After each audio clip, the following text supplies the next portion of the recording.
திருவாரூர் தியாகராஜர் கோயிலுக்கு இத்தனை சிறப்புகளா? வாயை பிளக்க வைக்கும் தேரின் அதிசயம். ஆசியாவிலேயே மிகப்பெரிய தேர் என்ற பெருமைமிக்க திருவாரூர் தியாகராஜர் கோயில் பங்குனி உத்திர திருவிழாவின் ஆழி தேரோட்ட விழா வரும் 21ஆம் தேதி நடைபெற இருக்கிறது.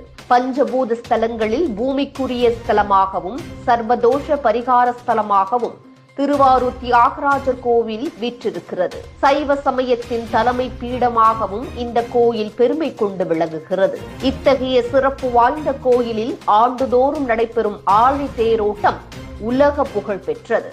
மேலும் ஆசியாவிலேயே மிகப்பெரிய தேர் என்ற பெருமையும் பெயரையும் கொண்டு விளங்குகிறது. ஒவ்வொரு ஆண்டும் பங்குனி உத்திர திருவிழாவின் முக்கிய நிகழ்ச்சியாக உலகமே எதிர்நோக்கி காத்திருக்கும் ஆழி தேரோட்டம் மிகவும் பிரசித்தி பெற்றது. அஸ்த நட்சத்திரத்தில் கொடியேற்றப்பட்டு பங்குனி